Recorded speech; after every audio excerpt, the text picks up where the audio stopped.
Bonjour à tous, bienvenue sur le Mug, dans le nouveau studio, première fois pour moi. Je vous accueille en ce mardi 6 septembre et donc c'est le Mug.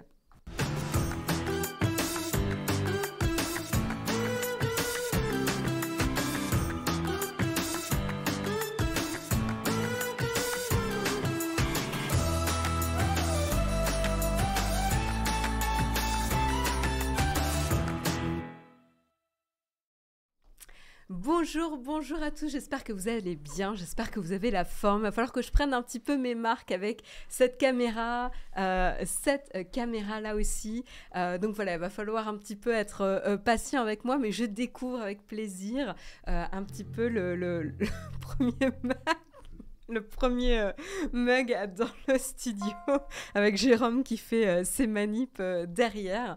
J'espère en tout cas que vous avez la forme. Salut Samuel, salut Eliav, salut FR Jeff, salut Olek Impec, salut Actu, Tech Reddick, salut Joey, salut Simons, salut Paul, salut Poppy. Ravi de retrouver des habitués et des nouveaux. Salut Pierre-Yves, salut Bad Wolfie, salut Indy, salut Polaire, salut Laurent, Swan, vous êtes très nombreux, salut Psylob, Léon.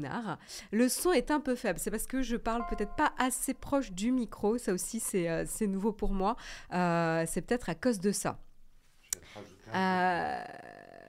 Ok, salut par ma barbe, salut Hugo Onfuego. Est-ce que vous avez la forme ce matin? Est-ce que vous êtes levé du bon pied? Moi, ça va. Finalement, je pensais que le réveil à 6h du matin allait plus piquer que ça, mais finalement, ça s'est quand même bien passé ce matin. À savoir que hier, j'ai eu 30 minutes de rab, 6h30 pour faire l'intervention hier matin dans le mug. Donc, c'était pas... Voilà, 6h, c'est un cap. Attention, il y a le technicien. Oui, c'est très perturbant. Je suis désolé, mais il y a des trucs à régler. Il y a des trucs à régler, nous dit Jérôme. Donc voilà, c'est un petit peu rock'n'roll. Je suis un copilote discret, mais bon, ça va être moyen. Ouais, ça va être compliqué ce matin. Mis à part ça, mais de quoi va-t-on parler quand même ce matin? Alors vous avez vu le titre de l'émission, on va évidemment parler du nouvel abonnement Netflix a priori. Donc ils arrivent ce nouvel abonnement avec la pub cette fois-ci, donc quel impact ça va avoir sur le prix? Et finalement cet abonnement va arriver non pas en 2023, mais a priori, ça reste une rumeur, ça n'a pas encore été confirmé, arriverait plus tôt que prévu, donc pour cette fin d'année directement. Donc on parlera un petit peu de ça, de qu'est-ce qu'on sait ou quelles sont plutôt les rumeurs autour de cet abonnement. On parlera également de la petite bataille politique entre TF1 et Canal+, qui scrape un petit peu le chignon par article interposé. Par presse interposée, donc ça c'est assez intéressant aussi. On parlera aussi de la fin de Google Flight. Alors je sais pas si vous faites partie de ces personnes qui utilisaient les comparateurs de prix, et c'est vrai que quand on cherchait à comparer les prix, Google a affiché directement les comparaisons de prix dans son navigateur. Donc ça sera intéressant de voir ça, et c'est la fin du coup de Google Flight. Est-ce que vous l'utilisiez? Est-ce que vous êtes déçus du coup de voir la disparition de ce comparateur de prix? On pourra en parler tout à l'heure.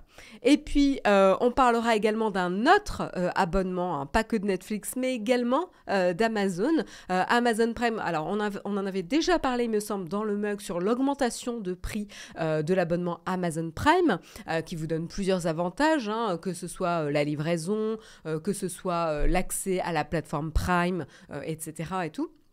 Mais voilà, cette augmentation de prix devait arriver mi-septembre. Et ben en fait, elle est déjà là, surprise, pas forcément la meilleure des surprises, mais surprise quand même. On parlera également de Samsung, pardon. Samsung qui informe d'une faille de sécurité qui impacte des utilisateurs, notamment sur le sol américain, hein, seulement sur le sol américain.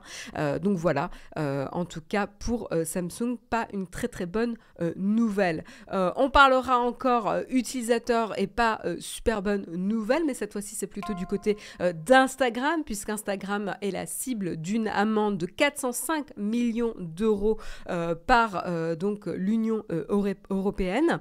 Tout ça parce qu'ils n'auraient pas protégé en tout cas les adolescents et voilà, les personnes de 13 ans pour créer leur compte sur Instagram. Ils n'auraient pas fait les vérifications nécessaires en tout cas pour s'assurer que des utilisateurs de moins de 18 ans aient trop facilement la possibilité de basculer vers un compte professionnel. C'était principalement ça, donc il n'y avait pas les vérifications nécessaires là-dessus. Donc, ils se sont fait taper sur les doigts. Voilà pour Instagram. Et puis on terminera avec une petite tartine ce matin. Vous m'aviez donné des devoirs cet été. C'était de regarder Better Call Saul, vous savez, le spin-off de Breaking Bad. Voilà, ça faisait longtemps que vous insistiez pour que je regarde la série. Et petit spoil, j'ai regardé les 3 premières saisons. Il y en a 6 au total, donc j'ai regardé la moitié. Voilà.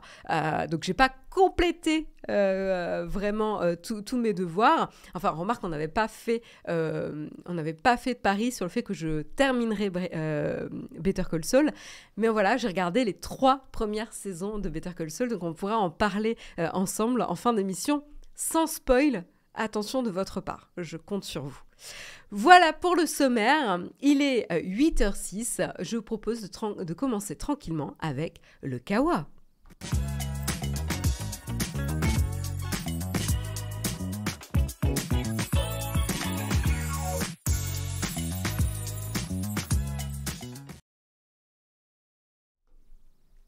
Voilà, donc on me demande justement est-ce que tu vas regarder Breaking Bad. J'avais regardé la première et la seconde saison, c'est sûr, et je crois que je m'étais arrêtée lors de la 3e saison.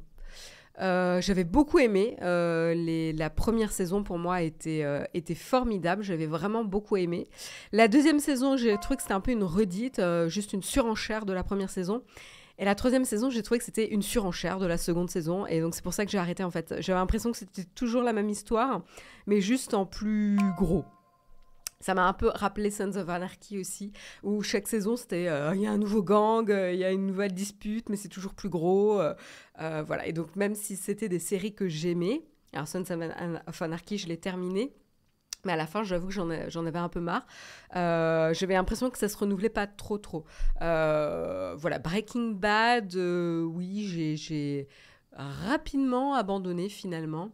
Mais c'est vrai que j'avais l'impression de regarder la même chose. Bon, je vous propose qu'on en parle de toute façon tout à l'heure. Mais c'est vrai que j'avais adoré les premières saisons, quoi.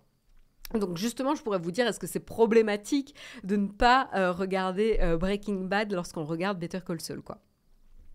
J'ai eu la même réaction avec Walking Dead, ouais. Ouais. Il y a plusieurs séries comme ça. Mais voilà. Du coup, premier article, c'est le fameux abonnement Netflix. Qu'est-ce qui se passe avec Netflix ? Et ben du coup, voilà, on avait cette rumeur que Netflix allait préparer un abonnement avec de la pub. Et a priori, on s'était dit que ça arriverait plutôt l'année prochaine. Pop, qu'est-ce qui se passe ? Variety, a priori, annoncerait que ça arriverait plus tôt que prévu, puisque ça arriverait au dernier trimestre 2022. Et donc, ça arriverait dès novembre. Et pour cela, on sait déjà que Netflix a signé un partenariat avec Microsoft justement pour gérer les emplacements publicitaires sur sa plateforme. Mais voilà, ça arriverait, cette nouvelle offre Netflix arriverait dès le 1er novembre. Donc, ça va arriver très très vite parce que finalement, c'est dans moins de 2 mois. Voilà, donc, et pourquoi, vous allez me dire, pourquoi aussitôt ? Pourquoi avant la fin de l'année finalement ? On peut se poser la question, tout simplement, c'est pour contrer l'offre de Disney+. L'offre de Disney+ est censée arriver le 8 décembre prochain. Voilà, avec un abonnement et des publicités, excusez-moi. Je m'étouffe un petit peu.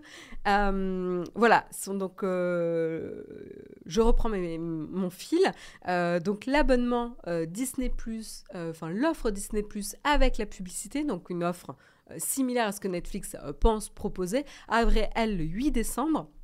Et donc, du coup, pour couper l'herbe sous le pied à Disney+, c'est pourquoi Netflix proposerait sa propre offre le 1er novembre qui arrive. Voilà. Donc, ça fait relativement tôt quand même.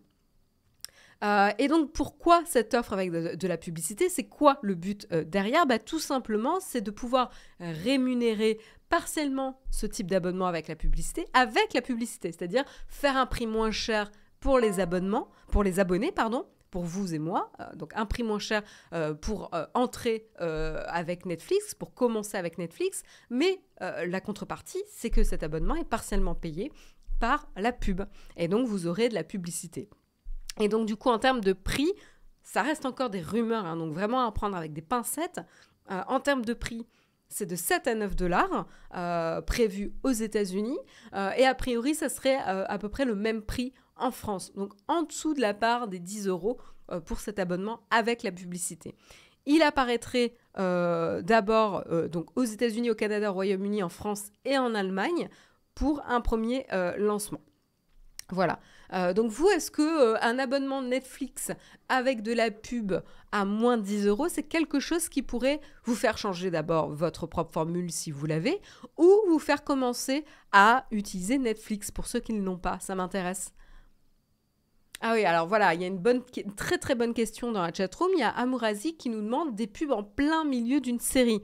On va en parler. De où est-ce qu'ils pensent mettre des emplacements publicitaires et à quelle fréquence?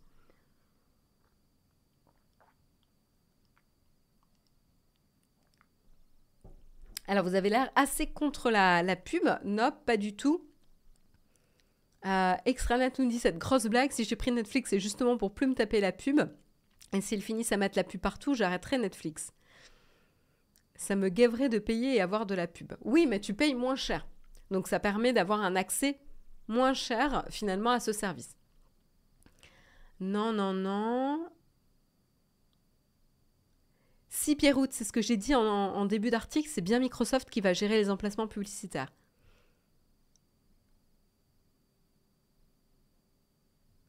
Alors, il y a Nerov qui nous dit, tant que c'est pas des pubs de 30 secondes non passables et en début de série film, ça va. Oui, je pense qu'il y a vraiment cette question aussi de quelle fréquence, quelle quantité et à quel moment.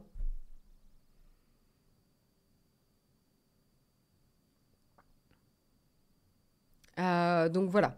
Il y a déjà un abonnement avec un seul écran en dessous de 10 euros. Je pense qu'ils vont faire une offre qui sera intéressante. Ils vont peut-être revoir leur offre d'abonnement en fonction. Donc, un vrai service premium, normalement, où il n'y a jamais de pub. Alors, pour rappel, quand même, Apple TV, Prime Video, il y a des pubs. Hein. Il y a des pubs pour leur propre service, c'est-à-dire que vous avez des pubs de d'autres programmes, vous avez des espèces de bandes-annonces d'autres programmes. Moi, ça me saoule. Moi, c'est un truc qui m'énerve profondément, parce que si je clique sur un programme, c'est pas pour avoir la bande-annonce d'un autre. Autant au cinéma, j'aime les bandes-annonces, c'est assez rigolo d'ailleurs. Hein. Au cinéma, une partie de pourquoi j'y vais tôt, c'est parce que j'aime bien voir les bandes-annonces sur grand écran. Mais par contre, quand je choisis un programme chez moi, j'ai pas envie de perdre de temps à voir une bande-annonce que j'ai pas demandée, auquel je ne m'attends pas. Et donc, ça m'ennuie particulièrement sur Amazon, Amazon Prime et Apple TV quand ils mettent des bandes-annonces sur autre chose. Pire, Canal+, parce que nous, on a l'abonnement Canal+. Alors, Canal+, c'est le pompon. Vous payez l'abonnement, mais en plus, vous avez des pubs. Moi, je trouve ça génial, ça. Vraiment, alors là, c'est vraiment se foutre de la gueule des gens. Enfin, c'est mon avis personnel. Ou ça voudrait dire que l'abonnement Canal+ serait encore plus cher s'il n'y avait pas de pub, mais je le trouve relativement cher déjà. Donc voilà, bref. C'est vrai que du coup, Canal+ souffre de la comparaison avec les autres services, parce que là, vous avez vraiment des pubs, hein, des pubs pour le café, ou je sais pas, ou sur des voitures, etc. Je cite un petit peu comme ça ce que je me rappelle avoir vu sur l'application MyCanal. Voilà. Et donc, du coup, finalement, Netflix, ils vont garder, vous aurez le choix finalement, hein. Vous aurez le choix entre les abonnements sans pub, abonnements avec pub, mais moins cher. Donc c'est vraiment un choix en fonction aussi de votre budget, hein, et du confort que vous êtes prêt à payer, tout simplement. Donc voilà, donc la question c'est à quel moment, alors à quelle fréquence et à quel moment des programmes. Alors encore une fois, rien n'est sûr et là j'ai que des rumeurs à nous mettre sous la dent là, mais a priori la publicité ne dépasserait pas 4 minutes par heure de diffusion. Voilà, donc déjà, ça, c'est intéressant à savoir. Pour les films, les publicités seraient diffusées en pré-roll. Pré-roll, c'est-à-dire avant le film. Donc, il n'y aurait pas de pub qui couperait le film. Alors, là où moi, je m'interroge un petit peu, c'est que si on met ces deux contraintes, c'est-à-dire 4 minutes par heure de diffusion et à être visionné avant le film, un film fait plus d'une heure, généralement 1h30, 2 heures, 2h30, etc. Ça dépend. Donc, combien de minutes de pub il va falloir attendre avant de pouvoir lancer son film?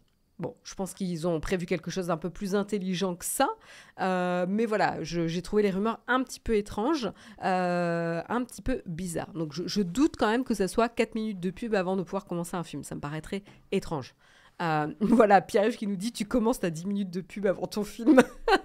Mais bon, le point positif, c'est qu'a priori, ils ne pensent pas interrompre le programme, le film en tout cas, en milieu. Donc ça, c'est plutôt positif, moi je trouve. Voilà. Et la maximum en termes de fréquence, c'est que l'utilisateur ne verrait qu'une pub par heure. Alors là aussi, en termes de rumeurs, c'est bizarre, parce que s'ils disent 4 minutes par heure de diffusion et qu'une pub par heure, ça veut dire une pub de 4 minutes. Du coup, il y a un truc vraiment que j'ai pas compris dans les rumeurs. Mais bon, on verra. Mais par contre, ce qui est intéressant aussi, c'est que l'utilisateur ne verrait pas plus de 3 pubs par jour. Donc ça, c'est aussi intéressant. Donc on sent aussi que Netflix va faire très attention à la friction que ça ajoute auprès des utilisateurs pour pas les faire fuir de leur plateforme. Donc ça, c'est quand même intéressant. Je pense quand même qu'ils ont fait des tests.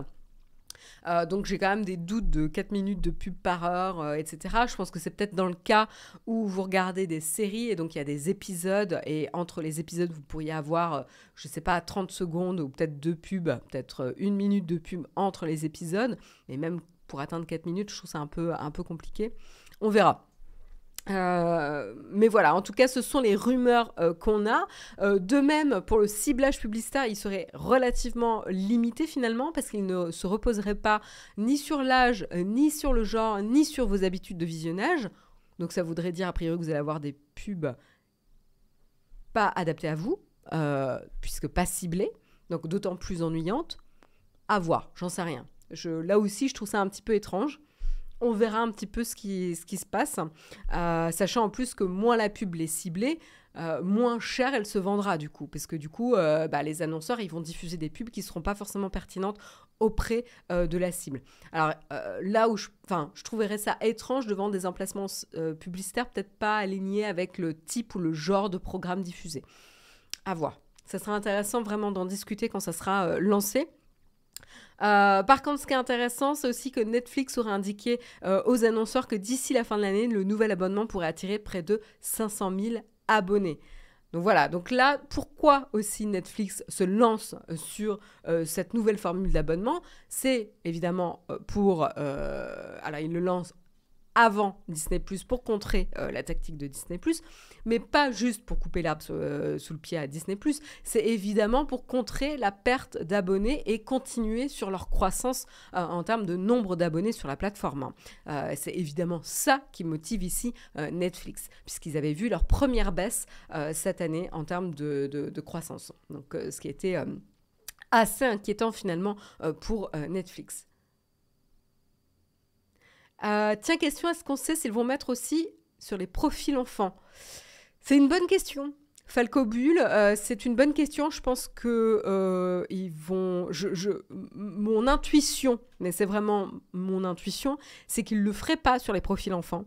Parce que la priorité, c'est les profils adultes. Et en plus, je ne suis pas à jour vraiment sur la législation, mais il me semble que c'est interdit de faire de la pub, de cibler les enfants. Donc, du coup, quand tu as un profil enfant, normalement, tu cibles un enfant. Donc à voir, hein. Je suis pas super sûre de moi, mais surtout pour un premier test, pour un premier lancement, si j'étais Netflix, je resterais plutôt safe et je ne me concentrerais que sur les adultes, qui est la majeure partie et la plus intéressante, puisque c'est eux qui ont le pouvoir d'achat en plus, et qui serait le plus intéressant du coup pour Netflix. Voilà. Donc voilà pour ce qu'on C'est en termes de rumeurs, encore une fois, hein, rien n'a été confirmé. On en saura plus rapidement parce que si ça arrive le 1er novembre, on devrait en entendre parler un petit peu avant. Évidemment, on en reparlera à ce moment-là, hein, quand ça sera un peu plus confirmé. Oui, mais les enfants, ils ont le pouvoir de nuisance. Ah non, mais c'est vrai, Oleg. C'est clair, surtout à Noël. Bref, voilà pour l'abonnement. Je vous propose de passer à la news suivante.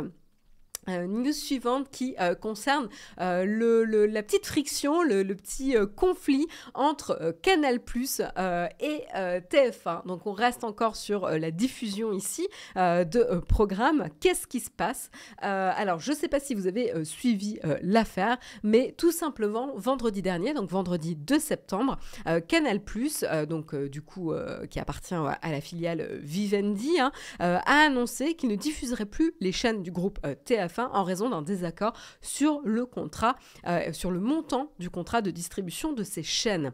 Alors pourquoi on en parle? Et en plus, pour ceux qui avaient suivi un petit peu cette affaire en 2018, c'est pas nouveau. Et non, c'est pas nouveau puisque justement, ce contrat de diffusion avait été signé par TF1 et Canal+ en 2018. Il est arrivé à échéance le 31 août dernier. En 2018, Canal+ avait déjà pointé du doigt la demande de TF1 d'être rémunéré pour des chaînes qui sont censées être en accès gratuit pour le grand public.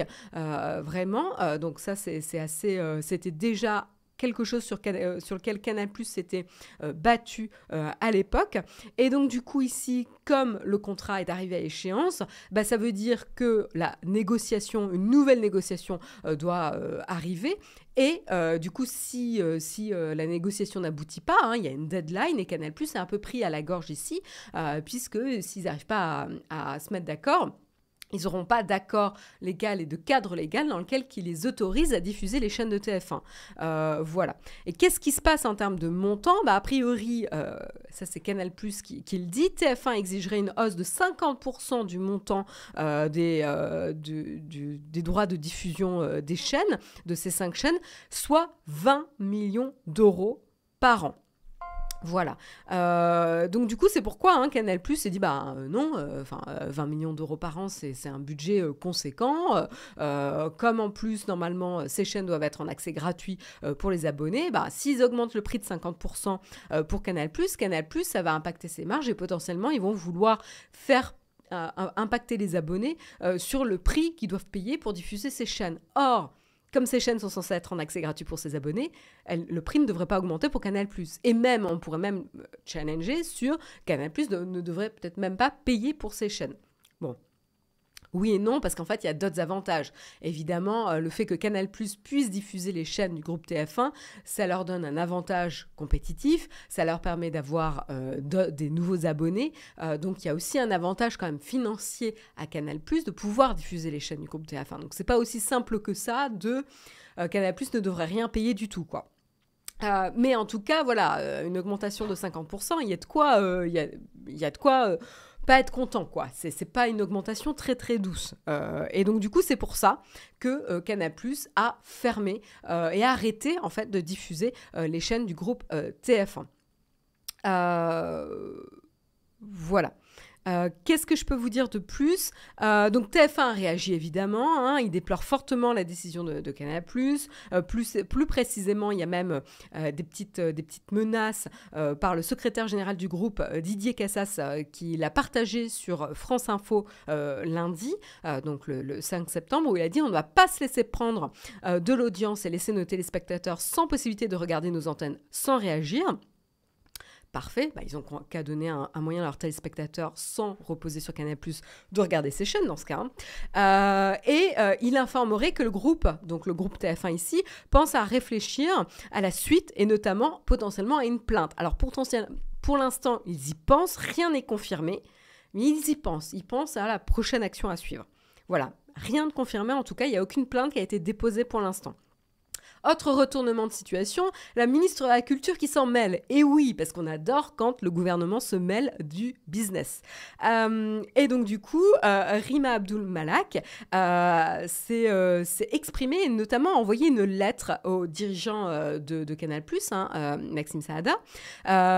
Il y a dans cette lettre, il y a marqué « J'en appelle à votre sens de responsabilité de l'intérêt général pour éviter de priver des centaines de milliers de foyers de la réception de l'intégralité des chaînes de la TNT. » Oui, parce qu'il y a aussi une condition de pouvoir donner un accès finalement gratuit à toutes ces chaînes de la TNT aux téléspectateurs. Et lorsque la TNT n'est pas accessible, elle peut être accessible par satellite. Et donc c'est là que Canal+, en tant que service ici, va pouvoir jouer son rôle de diffuser les chaînes. Mais bon, là, ça devient payant en tout cas. Et donc, du coup, qu'est-ce que ça veut dire ? Eh bien, a priori, il y a quand même 3 millions de Français qui ont eu leur accès coupé à ces chaînes de la TNT, donc de TF1, du groupe TF1. C'est quand même pas rien, 3 millions de Français, quand on sait que TF1, le groupe TF1, c'est quand même des chaînes très, très importantes, gratuites, etc., qui permettent d'avoir l'information.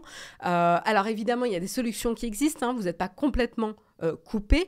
Vous pouvez y avoir accès depuis Internet, sur tablette. Vous pouvez télécharger l'application MyTF1 si vous possédez aussi une Smart TV, excepté l'Apple TV où il n'y a pas l'application, ou utiliser un décodeur TNT si vous en possédez un. Voilà. Donc, il n'y a pas non plus aucune solution pour ceux qui n'ont pas la TNT via Canal+. Voilà, donc c'est vrai que Canal+, voilà, c'est vraiment une lutte ici de pouvoir. Alors, ce qui est intéressant, c'est que la coupure de Canal+, de diffusion des chaînes du groupe TF1 est intervenue le 2 septembre, qui était le jour, justement, de l'audition auprès de l'Arcom de la fusion TF1-M6. Fusion TF1-M6 qui, du coup, permettrait au groupe de récupérer 75% des parts de marché des publicités télé. C'est énorme. Et donc, du coup, évidemment, Canal+, ici, il se dit, OK, TF1, aujourd'hui, ils n'ont même pas fait une fusion avec M6, qui nous demande 20 millions d'euros pour diffuser leur chaîne. Qu'est-ce que ça va être ? Ils sont déjà largement en position de force sur le marché. Qu'est-ce que ça va être lorsqu'ils auront fait la fusion avec M6 ? Donc, Canal+ se défend du timing, mais évidemment, il n'est pas... c'est pas un hasard, quoi, qu'ils aient coupé le 2 septembre, mais pas le 31 août, lorsque le contrat prenait fin. Voilà, donc je trouvais ça assez rigolo. Et pour savoir, certains peuvent se dire, Canal+ aurait pu continuer à diffuser en attendant de trouver un nouvel accord. Eh bien non. Parce que rappelez-vous, Molotov s'était fait attaquer par TF1 pour contrefaçon, puisqu'ils avaient continué à diffuser sans avoir un accord préalable avec TF1. Donc là, en fait, Canal+, ils ont été assez malins finalement pour se défendre et défendre leur position, quoi. Moi, je trouve ça assez intéressant de voir comment ils ont géré ça. Donc évidemment, Canal+ essaye d'appeler le gouvernement à dire oui, les pouvoirs publics pourraient en revanche appeler TF1 à respecter l'obligation de mise à disposition gratuite de son signal. Voilà, donc ça c'est une des phrases qu'a partagé Maxime Saada dans son interview auprès du journal du dimanche. Donc voilà, petite guéguerre ici entre Canal+ et TF1. On verra combien de temps ça va durer et comment ça va se terminer. On vous tiendra évidemment au courant du dénouement. En tout cas, ce qui se passe, c'est que les audiences et le JT de France 2 est passé devant celui de TF1. Je pense qu'ils ne sont pas contents du tout, justement à cause de cette coupure. Donc ça, c'est assez intéressant. Comme quoi, Canal, c'est deux géants ici qui usent de leur pouvoir, de toute façon. Après, Canal n'est plus ce qu'ils étaient en négociation, ils perdent un peu en force. Ils ont encore de la force, tu vois, l'homme des Dr. Wars, tu vois, justement, quand ils ont le pouvoir d'impacter autant les audiences de TF1. Parce que dis-toi bien que si le JT et ce genre de programme passent en second, c'est aussi moins de valeur auprès des espaces publicitaires vendus aussi. Donc, c'est pas anodin non plus, ça. Voilà, donc voilà. Et l'autre chose que j'ai pas mentionnée, mais qui est aussi intéressante, c'est que non seulement TF1 demanderait donc à doubler le montant des rémunérations pour les droits de diffusion de ces 5 chaînes, mais il demanderait également à favoriser le téléchargement de l'application TF1 pour regarder ces programmes. Ce que je comprends pas tout à fait. Parce que dans ce cas, ils ont qu'à gérer la diffusion eux-mêmes. Ils vont pas non plus demander à Canal+ de gérer la diffusion sur l'application MyTF1. Je trouve ça complètement... Enfin, ça me paraît tiré par les cheveux, quoi. Alors, pour vous retrouver la citation exacte, le groupe TF1 exige que ces contenus soient consommés dans sa propre application plutôt que dans l'environnement de Canal+. Étrange. Donc, dans ce cas, demande pas à Canal+ de payer les droits. Bref. J'ai peut-être raté quelque chose de technique ici, mais ça me paraît tiré par les cheveux, quoi. Voilà, en tout cas. Donc, je ne sais pas si vous êtes impacté dans la chatroom. Dans ce cas-là, c'est quand même assez pénible. Mais c'est vrai que moi qui ne regarde pas la télé, ça me paraît vraiment des batailles old school qui ne perturbent pas, parce qu'en fait, comme je ne regarde pas la télé, je ne suis pas du tout impactée par cette coupure. Mais l'accès à l'information est quand même important, et de pouvoir garantir l'accès à l'information est très, très important.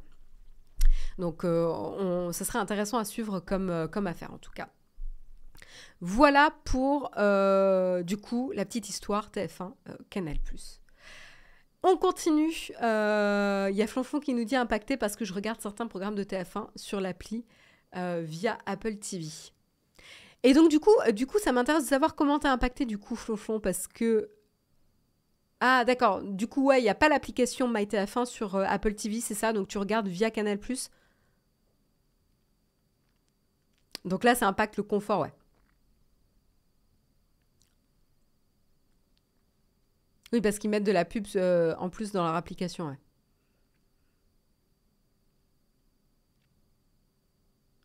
Moi, ce qui m'intrigue, c'est le nombre de gens n'ayant pas la TNT hertzienne. Christophe, écoute, je pense qu'il y a plusieurs explications. C'est soit, en effet, tu utilises une Apple TV, et donc, du coup, le confort, c'est d'utiliser l'Apple TV pour tous tes programmes, et dont les 5 chaînes que tu avais pris l'habitude de regarder via ce genre de Smart TV. Ou en effet t'as pas accès à la TNT hertzienne, et mine de rien, voilà, il y en a encore qui n'y ont pas accès, et donc du coup, a priori, c'est quand même 3 millions de Français impactés, donc c'est vraiment pas rien quand même, hein. C'est ça, moi aussi, j'étais assez étonnée. Flonflon nous dit, il y aurait l'appli MyTF1, j'en aurais rien à faire, mais pour les replays, c'est MyCanal ou rien. Ouais. Et il y a Dead 1975 qui nous dit ni sur la Mi Box S, pas de MyTF1. Ouais. Ouais, donc comme quoi, c'est pas anodin, quoi. Je vous propose qu'on continue et qu'on avance avec la fin de Google Flight. On va pouvoir lui dire au revoir à ce service de Google. Donc voilà, le comparateur de vol Google Flight. Alors, je sais pas le clavier, mais dites-moi, ça m'intéresse de savoir dans la chatroom si vous utilisez ou vous avez déjà utilisé dans le passé Google Flight. Voilà, donc n'hésitez pas à me dire, ça m'intéresse d'avoir votre expérience. Mais voilà, même si vous l'aviez déjà utilisé ou si vous comptiez l'utiliser, malheureusement, le service va s'arrêter. Qu'est-ce qu'il permettait de faire? Tout simplement, il permettait d'agréger plusieurs compagnies aériennes, toutes les compagnies aériennes, alors toutes ou la majorité des compagnies aériennes, pour pouvoir comparer les prix à des dates données pour les vols d'avion, tout simplement. Alors ça, c'est pas nouveau, hein. Il y a plein de services qui existent de comparateurs de vols et de prix, hein. Il y a Kayak, Skyscanner, eDreams ou encore Liligo. Moi, j'avoue que je me baladais un petit peu sur tous ces comparateurs quand je cherche à prendre l'avion. Même si ça fait un bout de temps que je ne l'ai pas fait. Et du coup, c'est vrai que Google, ici, a un avantage compétitif avec leur propre comparateur de prix, puisque tout simplement, eux, c'est directement dans les résultats de recherche. Donc, c'est une étape avant, finalement, ces autres comparateurs de prix. Donc, par exemple, vous cherchiez vol, je ne sais pas moi... Paris-Milan, si vous le cherchiez depuis Google, vous alliez tomber en priorité sur les résultats Google Flight avec le comparateur de prix qui vous donne des liens directement vers les prix qui vous intéressent le plus. Et ensuite, des résultats avec des comparateurs, des liens vers des comparateurs de prix, mais où vous ne voyez pas les résultats. Il faut cliquer dessus pour avoir l'équivalent. Donc voilà, désolé, j'ai mon assistant qui me... donc il y a le sondage en cours, 68% d'entre vous, en tout cas de ceux qui ont voté, n'ont jamais ou n'ont pas utilisé Google Flight. Et donc seulement 15 personnes, ici, 15 personnes qui l'ont déjà utilisé. 17, 18, ça augmente. Ça reste quand même... ratio de 30% à peu près qui ont utilisé Google Flight versus 70% à peu près qui ne l'ont pas utilisé. Donc voilà, mais mine de rien, 30% de personnes qui l'utilisent, c'est intéressant quoi, pour Google. Et vous allez me dire, pourquoi Google a décidé d'arrêter ce service? Qu'est-ce qui motive cette décision? Là, on peut spéculer, mais a priori... alors, pour information, Google ne prend pas de commission sur les ventes des billets d'avion, même si vous avez cliqué sur un lien Google Flight. Mais par contre, il barrait la route à d'autres agrégateurs et comparateurs de prix avec, donc, comme je vous disais, un accès privilégié aux résultats de Google Flight. Et donc, c'est vraiment sur cette notion de accès privilégié. Pourquoi ? Tout simplement, il y a le contexte d'enquête antitrust qui est en train de se dérouler en Europe et aux États-Unis. Et donc, du coup, Google est peut-être en train de mettre ses affaires en ordre pour essayer d'enlever des balles, finalement, à l'attaque pour pas les accuser, en fait, de monopole ou de pratiques anticoncurrentielles, tout simplement. Et donc, du coup, ils sont en train potentiellement de nettoyer un petit peu leur service et de voir ceux sur lesquels ils veulent vraiment se défendre et se concentrer là-dessus versus ceux qui sont moins importants pour Google et donc qui vont éliminer pour éviter de donner des munitions finalement à partie adverse. Donc potentiellement, ça n'a pas un grand intérêt ou un grand impact business pour Google, mais ça a un impact pour son image de marque et pour faire... table rase peut-être de choses qui seraient en sa défaveur sur une potentielle enquête d'antitrust ou de pratiques anticoncurrentielles.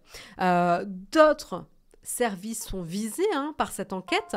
Il n'y a pas que Google Flight, il y a Google Maps avec la navigation, il y a les vidéos avec YouTube, il y a le shopping avec Google Shopping également. Donc c'est probable que Google veuille peut-être limiter le nombre de services qui seraient visés par cette enquête. Et se débarrasser de ceux qui sont les moins importants. Ça rapporte rien, donc on vire. C'est un business, c'est pas une association caritative. Oui. Il faut quand même rémunérer les gens qui travaillent sur Google Flight aussi, ou sur les services Google.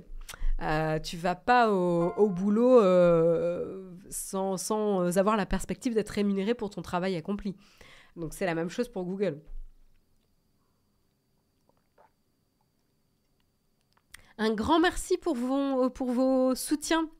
C'est vrai que je n'ai pas remercié, mais un grand merci à Bad Wolfie qui a offert un abonnement. Un grand merci à Dadou49 pour son abonnement. Un grand merci à Artagis, à Léode69, à Vrodka également, à Vluna, à Sloan Fardel, à Enicolo, à Sem, à The Big Ben 28, à Santa Cruz 972, à New Golgoth également, à Pierre Rich et à Pole Position. Un grand merci à vous tous et mes excuses si je rate ceux qui remontent à plus loin. Alors attendez, je vais essayer de... Le clignotement des lumières est en panne. Le clignotement des lumières est en panne, on me dit, en plus. Honte. Et donc, je remercie également Powerloutre, c'est trop mignon, Powerloutre, V-Light 06, Multima 85, Poppy 21000, Pierre Route, Akutakun, JC Courtois, mais dis donc, vous êtes nombreux là ce matin, Kaokogun 94, Nunix 59, Romuald 75, Pigaf, Anaïs Cerise, trop mignon aussi, Pulse, Nodule 59, Eric 61 93 75 pour leur soutien. Grand merci à vous tous. Où sont les chats ? Les chats, ils sont chez nous. Ils viennent pas encore au studio. Ils restent au même endroit, les chats. Voilà en tout cas pour la fin de Google Flight. Donc il y aura a priori une trentaine de personnes qui devront faire 100. Après, c'est pas comme s'il n'existait pas d'autres comparateurs, mais bon, c'est toujours pénible de voir des services dont on avait l'habitude d'utiliser ne plus pouvoir en bénéficier. Voilà. Oui, désolé, c'est vrai que j'ai pas encore le réflexe de changer de caméra. Il faut que je m'y fasse aussi, en effet. Je vais m'y faire. Faut que je m'entraîne un petit peu. Je vous propose d'enchaîner sur l'autre affaire d'abonnement. Alors c'est une petite brève, hein. C'est juste parce qu'on avait mentionné l'abonnement Amazon Prime qui allait augmenter de prix, hein. Pour rappel, en termes de prix, donc on va avoir une augmentation de 17 à 43% en fonction des abonnements Prime que vous avez. Donc on a l'abonnement mensuel qui passe de 5,99 € à 6,99 € et on a l'abonnement annuel d'Amazon Prime qui passe de 49 € à 69,90 €. Donc ça, c'est l'abonnement classique. Et il y a même également l'abonnement étudiant, hein, pour information, qui lui aussi augmente. Alors lui, pour l'abonnement étudiant, ça passe de 2,99 € à 3,49 €. Et donc ça, c'est pour mensuel. Et en annuel, ça passe de 24 € à 34,95 € annuel. Donc voilà, il y a une augmentation généralisée vraiment sur le montant de l'abonnement Amazon Prime. Et du coup, qu'est-ce qui se passe ? Normalement, cette augmentation avait été annoncée pour la mi-septembre, le 15 septembre très exactement. Et finalement, en fait, c'est déjà le cas. Voilà, cadeau, c'est fait, vous ne l'attendiez pas, et vous l'avez quand même.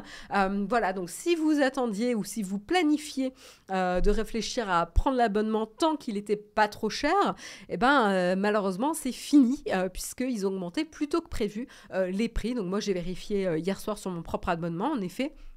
Mon prochain renouvellement, qui sera l'année prochaine, sera au nouveau prix. Et donc, pour ceux qui souhaitent contracter un nouvel abonnement, qui n'ont pas déjà, mais vous aurez déjà les nouveaux prix.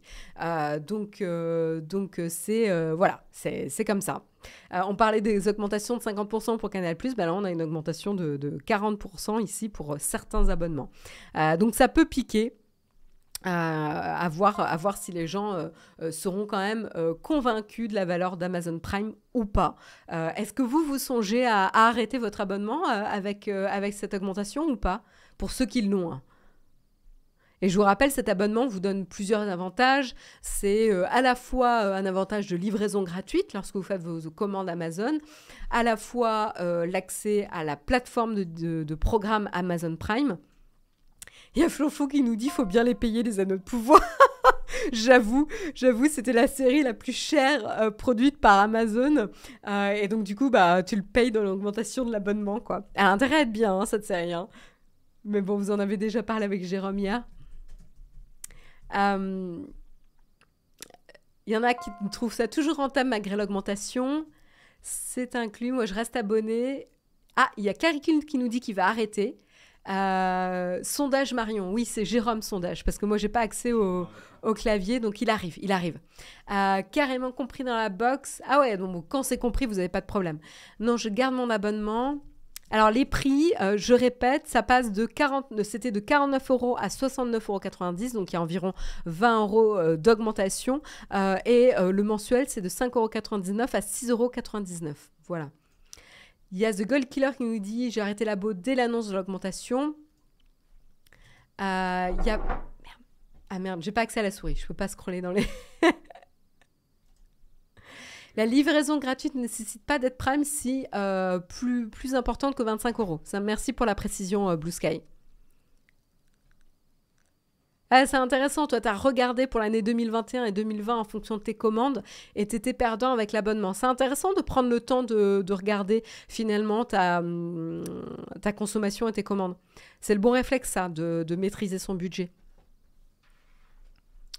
Et donc, du coup, le sondage est lancé. Est-ce que vous continuez? Est-ce que vous arrêtez? Est-ce que vous réfléchissez? Alors, ceux qui n'ont pas d'abonnement, me dites pas « j'ai arrêté ». ou je continue. Vous allez fausser les résultats. Cliquez sur « Je n'ai jamais eu Prime ». Voilà. Mais ça serait intéressant pour je réfléchis pour ceux qui ont un abonnement et réfléchissent. Alors, j'ai un peu vos commentaires. Je trouve ça abusé de ne pas avoir fait une augmentation progressive, mais je vais le garder. Ouais, donc ça te saoule, mais tu gardes quand même. Il y a Olé qui nous dit de toute façon, si vous arrêtez tout ce qui augmente en ce moment, vous allez vite vous retrouver dans une grotte à accueillir des baies. Oui, c'est vrai que le climat économique actuel fait qu'il y a beaucoup d'augmentations partout, ouais. Et donc du coup, potentiellement, ça peut amener à faire des choix aussi. Hein.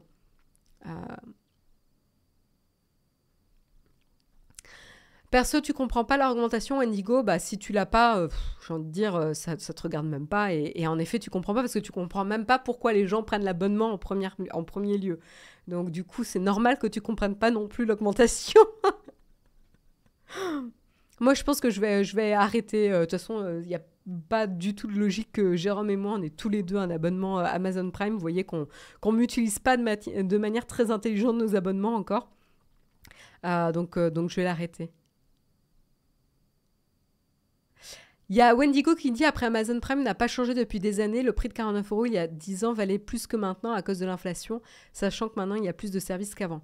Oui, c'est ça. C'est qu'en fait, ça a changé puisque les services et les programmes ont changé. Donc si, ça change. Et la valeur de l'argent a changé également, comme tu le mentionnes. Tout à fait.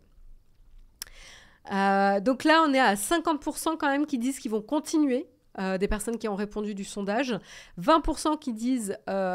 qui ont déjà arrêté ou qui vont arrêter, et d'autres 21% qui disent « je réfléchis ». Donc, c'est pas mal quand même hein, comme pourcentage. Hein. Ça serait intéressant de voir l'impact. Quand Amazon ne livre pas là où tu vis, la question est vite répondue, c'est sûr. C'est sûr, c'est sûr.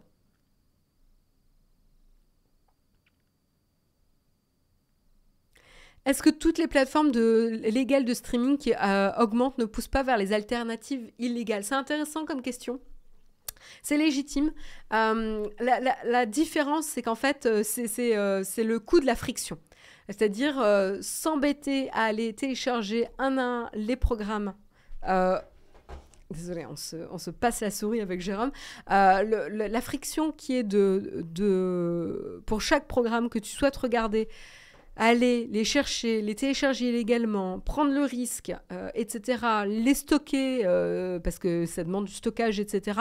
Toute cette gestion-là, que certes on faisait avant, parce qu'on n'avait pas d'alternative confortable à un prix raisonnable, parce qu'avant il fallait payer chaque programme, il fallait les acheter en DVD, il fallait les acheter les programmes numériques, etc., sur des plateformes, voilà. Mais là, avec l'alternative des abonnements, c'est très confortable, tu n'as rien à faire, tu ouvres ton application, tu trouves ton programme, hop, tu regardes, tu n'as pas besoin de gérer, à télécharger, avoir une bonne connexion, etc. etc.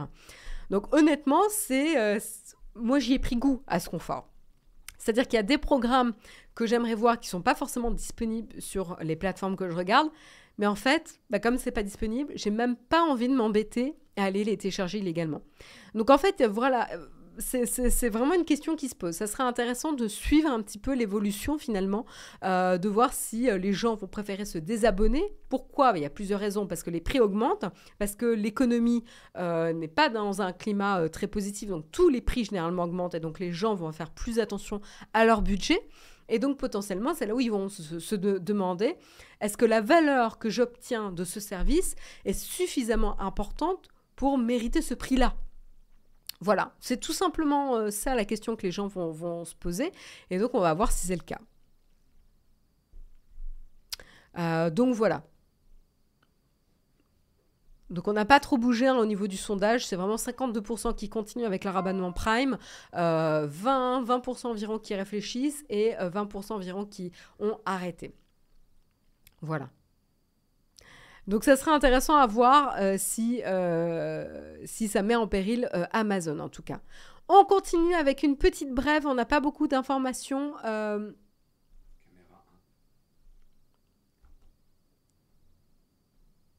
oui, désolé. Ok, j'avais pas changé de caméra. Merci.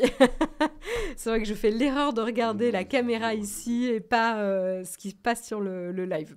Voilà, comme je vous disais, il faut que je m'entraîne avec les changements de caméra. Voilà, donc qu'est-ce que je voulais vous dire? Je voulais parler aussi de la faille de sécurité qui concerne Samsung.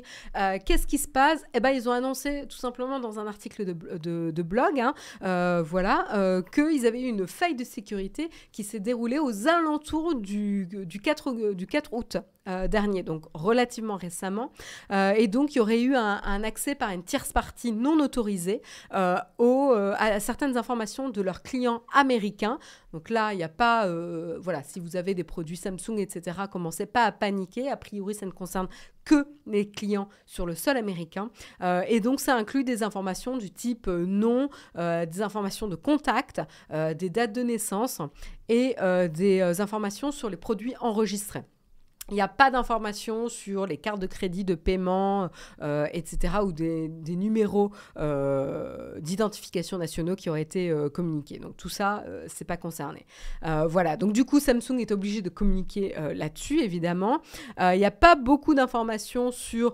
Enfin, il n'y a pas d'informations juste sur combien d'utilisateurs ont été impactés. Tout ce qu'on sait, c'est que Samsung a déjà contacté les utilisateurs qui avaient été impactés par cette faille de sécurité, sûrement pour les encourager à prendre des précautions, d'abord à les informer parce que légalement ils sont tenus de les informer, et potentiellement peut-être à leur demander de changer leur mot de passe, mais j'en suis même pas sûre parce qu'il n'y a pas de notion de mot de passe qui a été mentionné ici dans la faille de sécurité.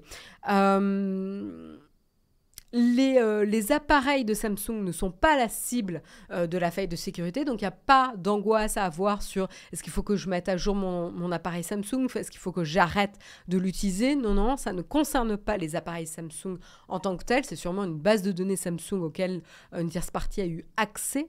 Voilà, donc... pas besoin de se poser la question si vous continuez à utiliser les appareils Samsung. Et c'est intéressant parce que du coup, ça montre un petit peu que Samsung est un peu une source, une cible de choix pour les hackers, parce que c'est pas la première fois qu'ils sont la cible malheureusement de hacks, puisqu'en avril dernier, la société avait déjà confirmé qu'ils avaient été frappés un petit peu par un gang de cybercrime, Lapsus, qui avait publié justement 190 gigas de données sur des informations qui concernaient la société, notamment des informations confidentielles et des données techniques assez importantes, ou en tout cas de forte valeur pour Samsung, quoi. Donc voilà, malheureusement, c'est vrai qu'on est dans une ère où ces sociétés-là ont soit des avantages techniques compétitifs par rapport à la compétition, les autres sociétés sur leur secteur, soit vont avoir accès à une base de données d'utilisateurs assez intéressante qui, du coup, leur donne, les rendent une cible privilégiée pour les hackers, quoi. Voilà. C'est compliqué. De toute façon, c'est ce qu'on dit avec la cybersécurité, hein. Vous pouvez mettre toutes les précautions en place.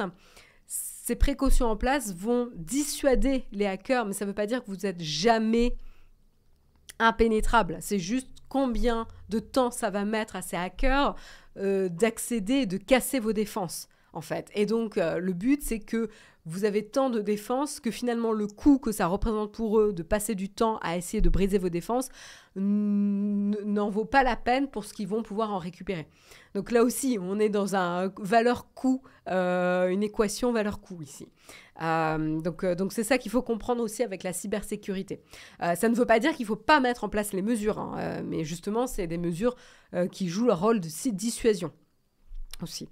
Voilà, donc c'est pour ça qu'il est important de toujours être à jour aussi de ces techniques de cybersécurité, parce que ça se renouvelle tout le temps, hein, malheureusement. Donc c'est un investissement en continu et sur le long terme, mais voilà, c'est pas non plus parfait, quoi. Et donc du coup, autre mauvaise nouvelle pour les sociétés tech, ici cette fois-ci c'est Instagram. Instagram qui est donc visé par une amende à hauteur de 405 millions d'euros pour des manquements au traitement des données des mineurs. Ça a été annoncé par le régulateur irlandais qui agit au nom de l'Union européenne. Donc qu'est-ce qui se passe plus précisément ? Alors, excusez-moi, j'ai perdu mes petites notes. Donc ça a été annoncé hier. C'est une décision qui est la plus sévère infligée par cette autorité depuis 2018. Voilà. 2018, ça marque quand le RGPD a donné justement plus de pouvoir aux régulateurs pour protéger les consommateurs face à ces sociétés tech.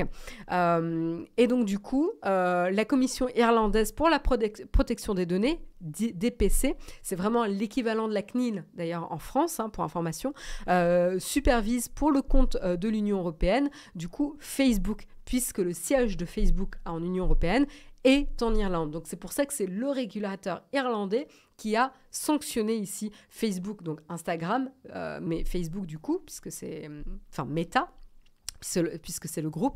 Et donc, c'est l'Irlande, le régulateur irlandais, qui sanctionne pour le sol de l'Union européenne les pratiques d'Instagram. Et donc, du coup, pourquoi ils ont sanctionné? Donc, en effet, c'est pour des manquements au traitement des données des utilisateurs, mais plus précisément, c'était lié à une enquête qui avait été ouverte en 2020 à l'époque, donc il y a 2 ans. Et le but, c'était d'enquêter sur et de déterminer surtout si la Meta ou Instagram avait mis en place les garde-fous nécessaires, les mesures nécessaires pour protéger les données des utilisateurs, surtout s'il s'agit de mineurs, alors qu'il faut avoir au moins 13 ans pour ouvrir un compte sur Instagram. Voilà, donc il y avait ça, donc protéger les mineurs, mettre en place les mesures nécessaires pour dissuader les mineurs de créer un compte, donc ceux qui ont moins de 13 ans, de créer un compte, et de protéger les données des mineurs qui ont au-dessus potentiellement de 13 ans. Et notamment, la commission s'inquiétait, le régulateur irlandais ici, s'inquiétait que des utilisateurs de moins de 18 ans puissent facilement basculer vers un compte professionnel. Voilà, ce type de compte exige des utilisateurs qu'ils rendent publics leurs coordonnées, et donc ça veut dire que des mineurs pourraient avoir leurs coordonnées accessibles par tous, puisqu'ils ont switché sur un compte professionnel. Donc ça, c'est assez problématique aussi. Pour la protection des mineurs. Donc c'est tout ça pour ça qu'ils avaient qu'ils avaient lancé cette enquête, et a priori l'enquête et les résultats, et en tout cas l'amende, montrent qu'a priori toutes les mesures n'avaient pas été mises en place, ou en tout cas étaient insuffisantes d'après le régulateur irlandais. Donc voilà, ça serait intéressant. Pour l'instant, on n'a pas de réponse de Facebook ou d'Instagram sur ce sujet. Si on a une réaction de leur part, on n'hésitera pas à vous la communiquer. Mais voilà, c'est quand même une sanction historique pour Instagram et Facebook ici. Donc c'est bien de voir que, en tout cas, les régulateurs jouent leur rôle qu'il faut pour protéger les consommateurs. C'est plutôt encourageant. Voilà, en tout cas, pour Instagram. Voilà. Il me semble que pour les petites boîtes, tu fais sous-traiter à un professionnel la sécurité. Ah oui, tu parles de la faille Samsung ici. Pour les petites boîtes, tu fais sous-traiter à un professionnel de la sécurité, ce qui t'évite d'investir dans ton propre système qui serait pas top. En fait, il y a plusieurs avantages aussi. En fait, il y a plusieurs choses. C'est... en tant que service, hein, tu vas déjà faire appel à des services tiers. C'est rare quand tu construis tout toi-même en tant que société. Alors, plus tu es gros, plus potentiellement tu peux internaliser et construire tes propres services pour tout, etc. Mais ça a un coût. Et donc, en effet, plus tu es petit, plus tu vas utiliser des prestataires pour toi. Et donc, il faut que tu t'assures que ces prestataires répondent aux critères de sécurité que tu as établis. Et puis, il y a une autre chose, c'est faire appel à des prestataires externes pour évaluer ta sécurité. Et faire des bug bounty, etc. Tester s'il y a des failles et ton propre système. Parce que, en fait, toi-même, tu es mauvais juge, finalement, de la propre sécurité de ton système parce que tu es dedans, donc tu le connais. Et donc, du coup, tu vas pas avoir le mécanisme de hacker ou la réflexion des hackers. Donc, c'est intéressant de faire appel à des sociétés d'audit externes pour évaluer le niveau de sécurité, de tes propres services. Voilà. Alors, je regarde un petit peu vos commentaires. Je ne trouve pas ma souris est revenue. Il y a Nerwall qui nous dit « J'hésite très clairement à quitter Insta. C'est le seul service de méta que je garde et j'aime bien Insta. Ça me dit de moins en moins d'y rester. » Ouais, c'est un choix personnel, hein, Wendigo. C'est un choix personnel, tout à fait. C'est vraiment... C'est pour ça qu'on vous en parle aussi, hein, pour que vous soyez au courant de ce qui se passe et que vous puissiez vous faire votre propre avis. Donc voilà. Il est 8h59, pile poil. Je vous propose de passer sans plus tarder à la petite tartine pour qu'on parle ensemble de Better Call Saul et de ce que vous en avez pensé et ce que j'en ai pensé aussi. Voilà.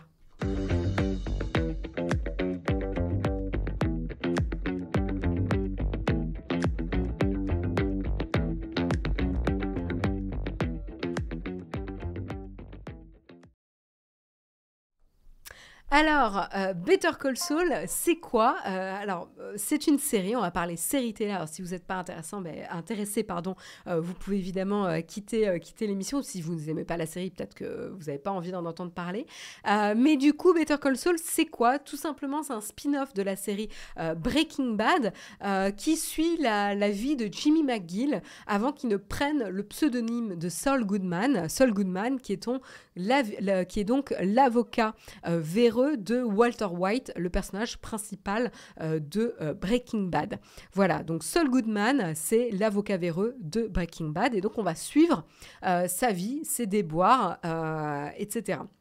Et donc, pour rappel, Breaking Bad, c'était cette histoire qui suit un professeur de chimie dans un lycée qui apprend qu'il a un cancer, qui est victime d'un cancer avancé. Et donc, pour pouvoir payer ses soins et mettre sa famille en sécurité financière, va commencer un business parallèle de trafic de méthamphétamine. Et donc pour financer sa chimiothérapie, mais également mettre sa famille en sécurité. Et du coup, avec ce trafic, il va rencontrer tout un tas de personnes peu recommandables, voilà, et donc il va y avoir pas mal d'histoires. C'est assez dramatique, c'est assez sombre aussi, et c'est une série qui a été vraiment acclamée par la critique et les téléspectateurs. Donc c'est une série grandement reconnue. Moi personnellement, c'est ce que je vous disais en début d'émission, j'ai vu très certainement, pour sûr, la première et seconde saison. Il me semble que j'ai arrêté en cours de 3e saison. J'avais adoré les premières saisons, surtout la première. Et en fait, je m'étais un peu lassée avec la seconde et la 3e parce que j'avais l'impression que c'était... autant la première saison, il y avait la mise en place, c'était un peu l'origine story, il y avait la mise en place de ce prof de chimie qui apprend ce diagnostic qui va complètement chambouler sa vie, sa perspective sur le temps qui lui reste à vivre et qui va complètement changer finalement son quotidien.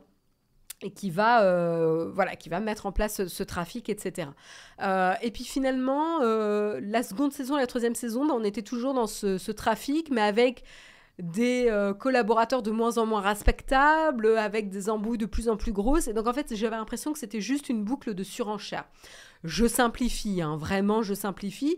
Et du coup, ça m'avait un petit peu lassée, même si la réalisation était remarquable, les acteurs étaient excellents, ça, il n'y a aucun doute là-dessus. Et c'était assez prenant parce que c'était, il y avait une action quand même toujours, voilà. Moi, je me suis juste lassée sur cet aspect de redondance, de surenchère. Et donc, du coup, je m'étais jamais mise. Donc, il me semble que j'avais déjà vu le personnage de Saul Goodman. Il me semble que j'étais assez familière. Donc du coup, Saul Goodman, donc le spin-off. Alors, j'étais pas très très motivée, mais devant votre insistance dans la chatroom, il fallait quand même que je tente l'aventure. Donc voilà, vous m'aviez mis au challenge de tester. La série Better Call Saul, et je l'ai fait. Donc j'ai finalement regardé ces 3 saisons. Donc plus précisément Better Call Saul. Donc on se concentre sur cet avocat qui s'appelle Jimmy McGill. Donc on suit Jimmy McGill qui devient avocat et qui va du coup fonder sa pratique son cabinet, va avoir chercher ses premières affaires, ses premiers clients, et on va voir ça. Et ça, c'est intéressant parce que c'est mis en perspective avec sa famille. C'est-à-dire qu'on va retrouver Jimmy McGill, qui est le petit frère, et son grand frère qui s'appelle... alors attendez, j'ai un trou de mémoire. Enfin, voilà, on va voir Jimmy McGill, qui est le petit frère, en relation avec son grand frère, qui est un avocat super reconnu, super célèbre, qui a un cabinet... très très renommé avec d'autres associés, hein, mais qui est vraiment reconnu dans la profession, un ténor du barreau, voilà. Donc il y a ce grand frère auprès duquel il aspire, il regarde, il attend cette reconnaissance, voilà. Et en fait, il va y avoir un conflit entre les deux frères. Et donc, c'est vraiment pour moi, en tout cas, les 3 premières saisons tournent vraiment autour de ça, ce conflit familial, finalement, entre les deux frères et Jimmy McGill, qui essaye de se lancer dans sa pratique d'avocat en trouvant ses premiers clients et ses premières affaires. Et donc voilà. Hop, et donc, du coup, c'est plus que... Donc, on est vraiment sur une histoire un peu moins palpitante, en fait, que Breaking Bad, puisque Breaking Bad, on parle quand même de trafic de drogue. Et ici, on parle plutôt d'une fresque familiale, de petites arnaques, de magouilles, puisque vraiment, le personnage de Jimmy McGill et de Saul Goodman, c'est vraiment... Jimmy McGill n'est pas encore l'arnaqueur ou l'avocat véreux de Walter White qui est entouré avec des hommes de main, etc.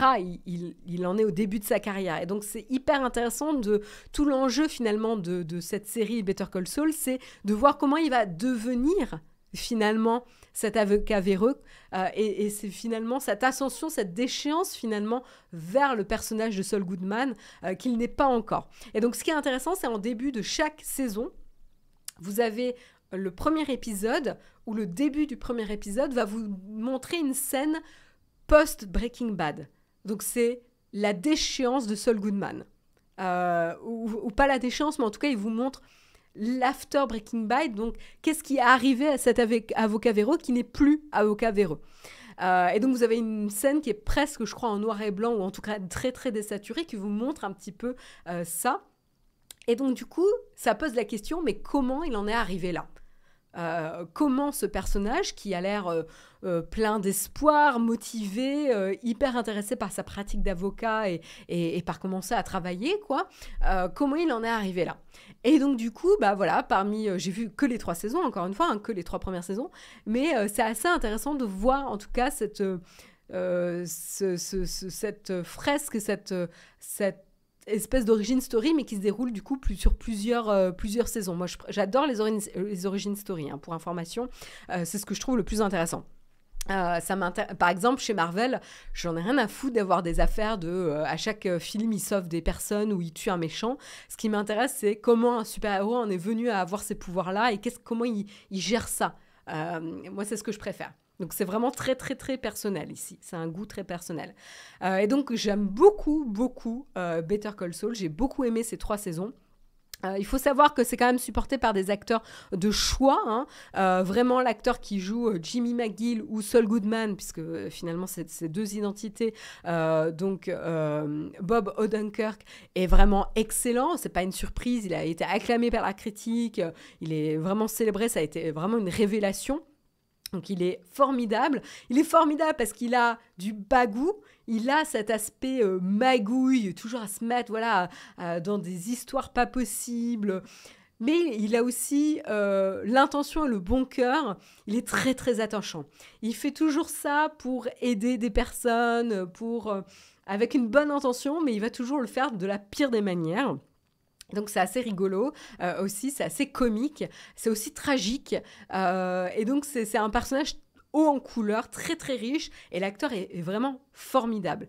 Mais il n'est pas seul, c'est-à-dire qu'à côté de ça, il va avoir donc le personnage l'acteur qui joue son frère, donc Chuck, j'avais oublié le prénom, Chuck McGill, joué par Michael McKean, qui est formidable vraiment, je veux pas en dire plus parce que je veux pas spoiler pour ceux qui n'ont pas encore vu la série.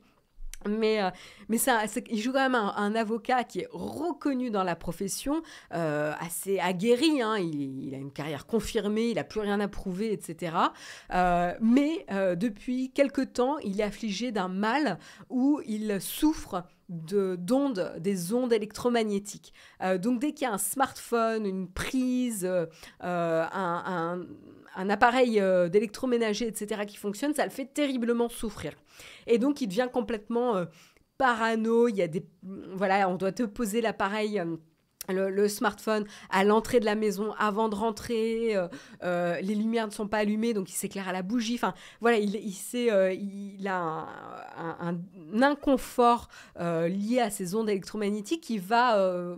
encore une fois, teinter les relations avec son frère et son rapport à sa profession, etc., etc. Donc, c'est vraiment passionnant. Il le joue de manière incroyable. Vraiment, cet acteur est incroyable. Il y a également... des personnages de Breaking Bad qu'on retrouve. Donc, il y a notamment Mike, le loup solitaire et homme de main d'un des trafiquants qu'on retrouve dans Breaking Bad et qu'on va retrouver encore une fois dans Better Call Saul. Donc ça, c'est intéressant. Vous pouvez regarder la série Better Call Saul sans avoir vu Breaking Bad, mais évidemment, si vous avez vu Breaking Bad, il y a encore plus de plaisir parce que vous allez retrouver des personnages que vous connaissez. Voilà, donc cet acteur est formidable, mais ça, c'était pas une surprise non plus. Et puis, vous avez également l'actrice qui joue Kim, qui est elle aussi avocate, amie de Jimmy McGill, qui pour moi est l'actrice la moins convaincante. Je ne sais pas pourquoi, je la trouve un peu fade, pas très intéressante. Elle n'a pas grand-chose à jouer dans les premières saisons. Elle s'épaissit un peu, elle devient plus intéressante, surtout dans la saison 3. Donc mon hypothèse, c'est qu'elle elle va jouer un rôle très très important dans les saisons suivantes. Mais elle a un rôle un peu passif dans la saison 1 et saison 2, que je trouve pas très très intéressant pour elle. C'est pas forcément l'actrice qui joue mal, c'est plutôt elle a pas grand chose à jouer, quoi. Donc à voir si ça s'étoffe, mais là en tout cas en saison 3 c'était un peu mieux. Donc voilà, autant vous dire que pour ces 3 saisons, vraiment j'ai adoré. C'est pas une série à binge-watcher, attention. C'est une série qui se savoure, qui est relativement lente. Et qui est vraiment, vraiment délicieuse. Enfin, moi j'ai vraiment beaucoup aimé, quoi. Alors, je regarde un petit peu peut-être vos commentaires. J'ai pu avoir l'occasion inopinée durant mes vacances en France de vous croiser. Ah, d'accord, tu parles pas de la série. Ok, c'est cool si tu nous as croisés. Le monde est petit. Écoute, t'aurais pu nous dire coucou, hein. Je trouve Kim fabuleuse, personnellement, un rôle incroyable. Le perso de Kim est de plus en plus intéressant. Ouais, c'est ce que je me disais, Grolb, c'est que on en est qu'au début. Les seuls bémols de la série sont les acteurs qui ont bien vieilli, Mike notamment, alors qu'ils sont censés être plus jeunes. Oui, c'est un bon point, le graphique. C'est vrai que tu peux pas faire de miracle non plus sur l'âge. Et c'est vrai que certains personnages peuvent paraître beaucoup plus vieux parce que la série a été produite plus tard que Breaking Bad, alors qu'elle se déroule avant Breaking Bad. C'est vrai. Y a Télévore qui nous dit j'ai vu la série avec quelqu'un qui n'a pas vu Breaking Bad contrairement à moi et elle est passée à côté de pas mal de refs mais a suivi la série sans aucun souci. Mais je trouve jubilatoire de voir Better Call Saul qui est beaucoup plus qu'une origin story. Oui, elle est plus qu'une origin story, mais c'est en tout cas les 3 premières saisons, tu vois vraiment une évolution du personnage. En fait, ce qui est intéressant, c'est que tu as vraiment envie de savoir comment ils en sont arrivés là. Alors que Breaking Bad, moi j'ai eu plus ce sentiment de trafic après trafic, embrouille après embrouille. Il y a plus une notion de chaque saison a une embrouille plus grosse ou un drame plus gros.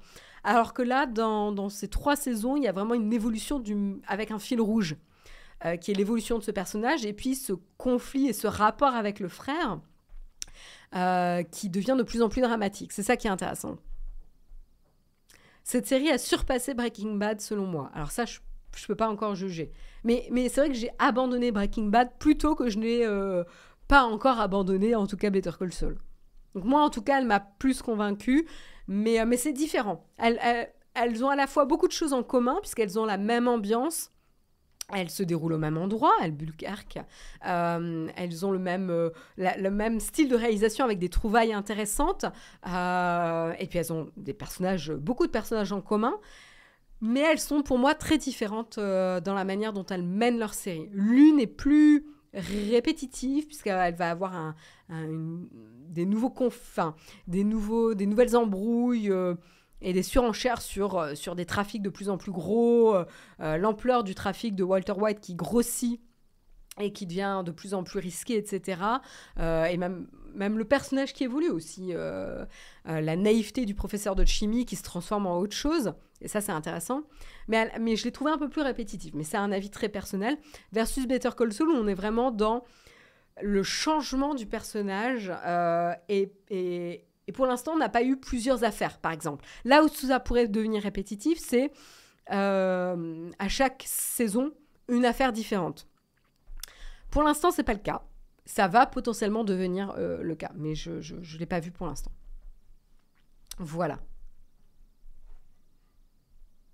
J'ai l'impression qu'il y a beaucoup de fans de Better Call Saul, en tout cas, dans la chatroom. Marion, tu as vu El Camino? Non, je ne l'ai pas vu. Pour avoir fini Better Call Saul, je trouve que c'est un cran au-dessus de Breaking Bad, car cela clôt l'univers de Breaking Bad, comme tu le verras. Ok. Ah, intéressant. Better Call Saul est plus contemplatif par sa mise en scène. C'est vrai, le graphique. C'est pour ça que je disais qu'elle est un peu plus lente en termes de rythme. Il n'y a pas des actions trépidantes qui se déroulent à chaque épisode.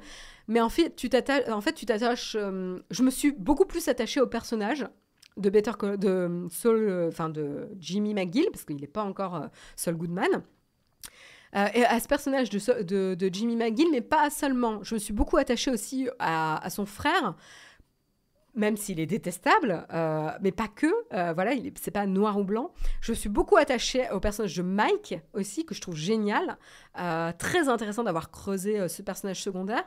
Je trouvais intéressant aussi le partenaire de Chuck McGill, donc l'associé du cabinet d'avocats très renommé, qui au début avait l'air très superficiel et fade, et en fait s'est révélé beaucoup plus intéressant dans la troisième saison, seconde saison et troisième saison. Donc voilà, il y a vraiment de la profondeur sur tous les personnages secondaires que j'ai vraiment beaucoup apprécié dans cette série. J'ai hâte d'ailleurs de la continuer.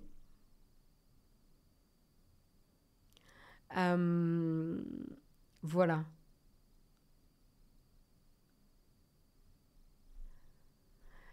Mais par contre, elle demande à s'investir un peu. Je vous avoue que la première saison est pas... il faut un petit peu de temps pour s'attacher au personnage. Moi, c'est vraiment à la fin de la première saison que je me suis dit, ok, j'ai vraiment envie de continuer. J'ai vraiment envie de savoir ce qui se passe. Et c'est ce que nous dit un petit peu... Attendez, je galère un petit peu avec la souris. Ah ben non, j'ai raté le commentaire. Il y avait quelqu'un qui nous disait qu'il fallait un petit peu... passer la première saison. En fait, il faut s'investir un petit peu, c'est vrai. Un peu donner une chance, ouais. Mais dès la fin de la première saison, j'étais accrochée. Voilà en tout cas, merci de m'avoir recommandé cette série. Comme quoi, vous voyez, je prends compte de vos recommandations, je vais la continuer et on pourra peut-être en reprendre quand j'aurai peut-être terminé la série, si j'arrive à la terminer, parce qu'il y a tellement de séries en ce moment, c'est assez impressionnant. Mais voilà, un grand merci de l'avoir recommandé, d'avoir insisté, comme quoi j'y arrive, même s'il me faut un peu de temps. Et puis, sur ce, je vais clore l'émission, puisqu'il est quand même 9h17.